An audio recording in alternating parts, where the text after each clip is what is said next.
Okay guys, sorry about the lighting. This is part 2, I believe, of the Alice Pack kit video.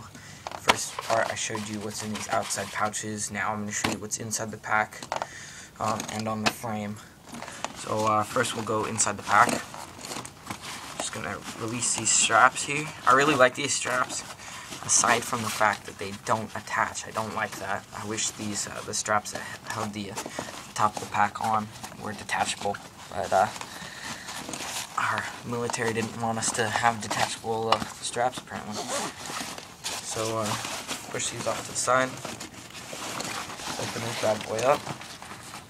Now one thing that I didn't notice until I saw video reviews and videos about the Alice Pack is that this pouches here, you can store stuff in here. Now mine has a bunch of gunk and shit. It's all sticky, so I don't really want to store clothing or things in there. Maybe some ammunition, possibly, that I needed to get to quickly. But I can just open this up, this drawstring, nice paracord if I needed it.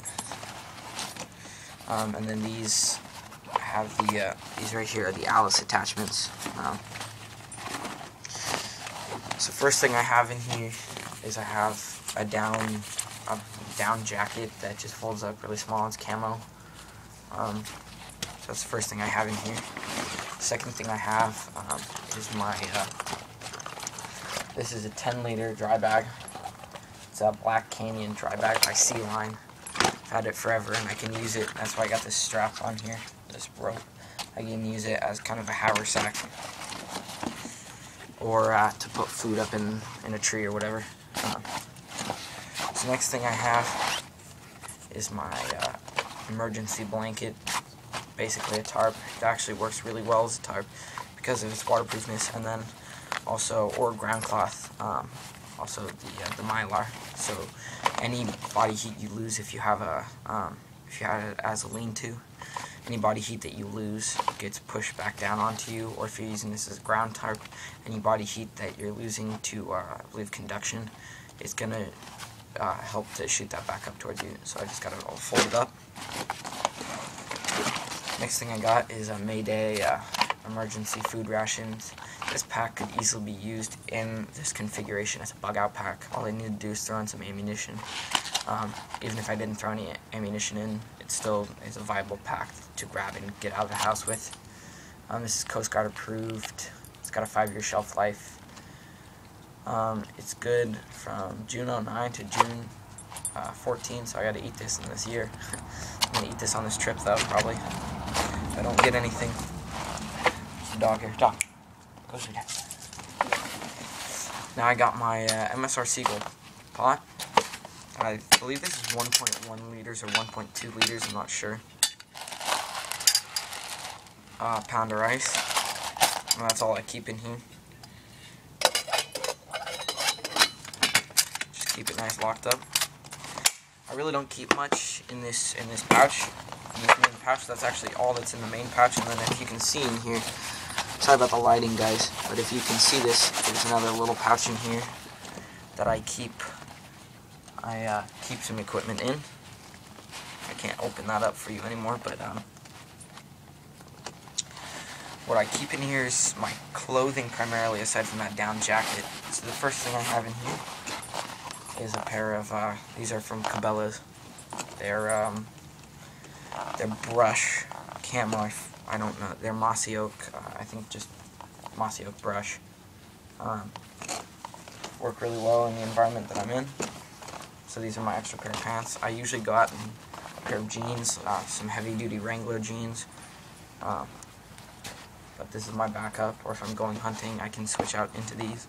Have my jeans for when I'm done. Next thing I have is also camo. This is Zone Z. It's a pattern on this. It's from Cabela's as well.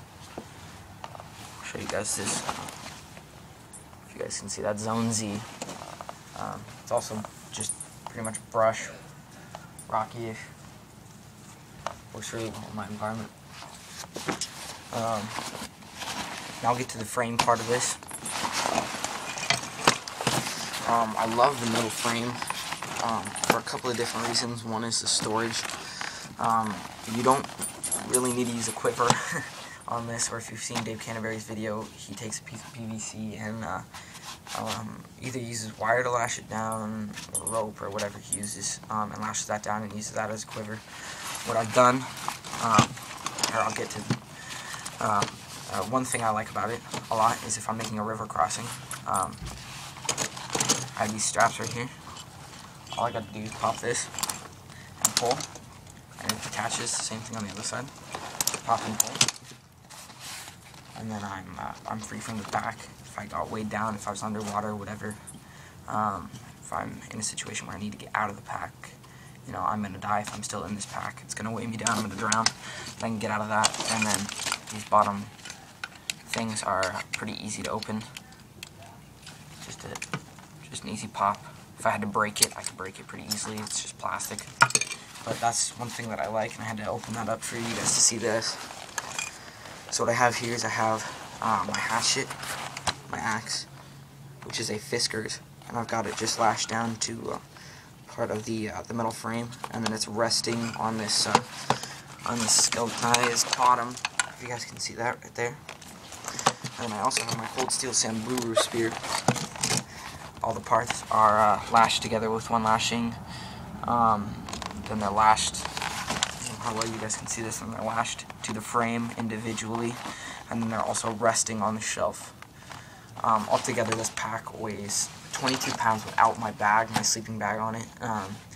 I believe with the sleeping bag, it's going to be about 25.